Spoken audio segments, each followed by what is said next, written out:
Yeah. Margot, you got a minute? Yeah, come on in. How you doing? I'm good, thanks, and you? Busy. Yourself? Busy.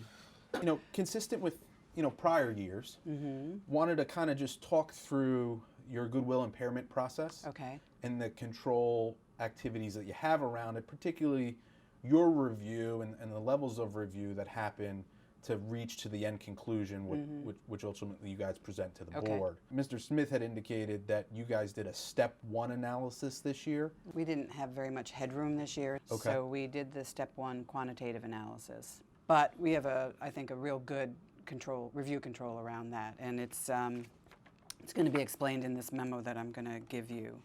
This memo is also going to tell you about the inputs, the revenue projections, the cash flow analysis, the terminal value, those kinds of things. I think everything you need is going to be in here. And as we've talked in the past, I mean, one of the challenges, and I appreciate the memo, it looks pretty robust and lengthy.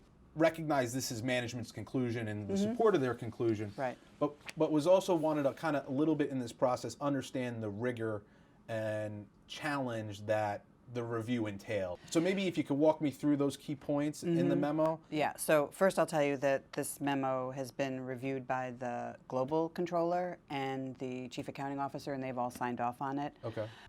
We had over the last 8 to 12 weeks a series of annual forecasting meetings with our business unit heads. Okay. I sit in those meetings, and during those times they talked about what they were expecting for revenue. They're the best ones to do that. Two questions on the revenue projections, if I could.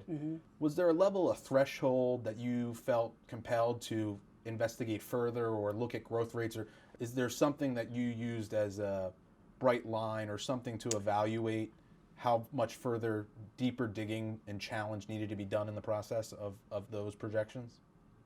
Well, the reason we have the operational heads of the business units in these meetings is they know the business. So there is no threshold. I mean, they know what's happening. So we rely on what their knowledge, their expertise. And competency. Yeah. Okay. And then as it relates to the revenue projections too, recognizing it happened in a meeting. I know some of those meetings, majority probably of those meetings have already happened. Is there an opportunity for us to participate in those meetings? Or did you possibly take minutes from those meetings? What we're trying to understand is the questions asked, the challenges posed, and how you as a company, yourself, dealt with those challenges or questions. We don't typically have minutes of those meetings, but what I can get you are the calendar invites, so you know who is there. And many of those calendar invites will have the agenda embedded in the calendar. What I think I'm going to need to do, just to kind of give you some insight, is I might need to go talk to the various individuals that were in the meeting and try and get them to remember some of the conversations that were held and challenges, just to corroborate the level of review and vigor that was put in that meeting process and challenge of the projections. Okay. And then in the terminal value, I think that was the other key point, at least in the discount cash flow that I got to see before coming to the meeting. Just kind of walk me through how you got comfortable with that and why you feel that the number that is in that DCF is the right number. Yeah, we, for the long-term inflation rates, we use a third-party source. Okay. It seems reasonable, and we used the same resource last year, and you guys were fine with that. One of the things I did want to ask is if the team, yourself or any of your team members, has anyone done a sensitivity analysis to identify what the real true drivers are and how sensitive those the step 1 is?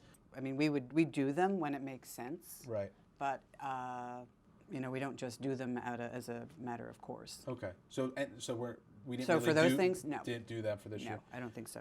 And then finally, the last thing that I kind of wanted to talk about was recognizing that there's a lot of information out there, and you're trying to process all that information to come up with what you believe the right answer to be. Right.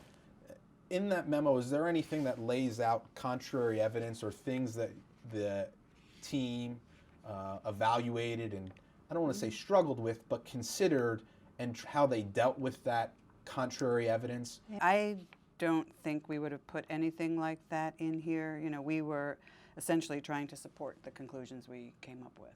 Okay.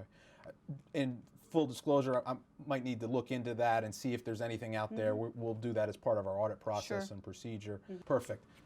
Is that my copy? That is your copy. Perfect. And then I'm assuming these are their sign-offs? That's my sign-off and the global controller. Okay, and this says confidential draft. Is this final? I signed off on it. It's final. Okay. Margot, appreciate your time. Thank you very much. Yep. Have a good week. Yeah, thanks and for coming look in. forward to further conversation. Yeah, check with my admin and she'll schedule for the